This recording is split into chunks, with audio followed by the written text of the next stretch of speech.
Велите одговорно тврдите дека немате преговори со ВМРО-ДПМНЕ, а дали преговарате со СДСМ?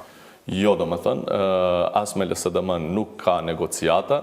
Од каде тогаш овие, да кажам, како да ги наречеме, гласини, дека сепак е можна предизборна соработка меѓу СДСМ и БЕС? Domethënë, është një qasje në publik që zakonisht provohet opinioni se si do perceptohet një koalicion ose jo. Me siguri që këto informacione apo mos i quajnë nivel të shpekulimeve nuk kanë dalë nga lëvizja BESA. Besoj që duhet edhe nga LSDM të përgjigjen rreth kësaj. Me siguri është lënë ajo një hapësira se kryetari jonë në një debat kur ka qenë i pyetur se a ka gatishmëri për një koalicionim të mundshëm, ashtu si e thash në fillim të emisionit, po e përsëris, ne jemi një parti serioze dhe partit të cilat kanë orientimin e tyre pro-evropian, pro-perëndimor, është e natyrshme që ne të shohim nëse kanë ose jo.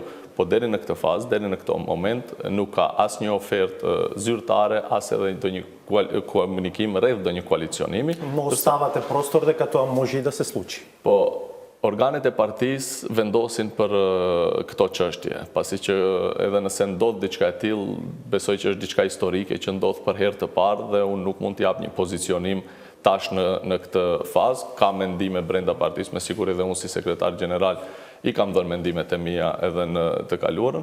Mirë po gjithsesi, nëse ka ndonjë ofertë, ajo do shqyrtohet para organeve të partisë dhe конформ asaj do jepet edhe përgjigje. Ме интересира, зрело е обществото за таков тип на предизборна коалиција? Што мислите? Дали би имале навистина ќар или можеби повеќе зијан од таков настап заедно? Është çështje analizave të cilat duhet dhe ne I kemi bërë edhe në të kaluarën. Nëse themi se është tabu, nuk është më tabu, shkaku se 2016 pa asnjë parti shqiptare LSDM arriti që të merr një numër të konsiderueshëm të votave shqiptare.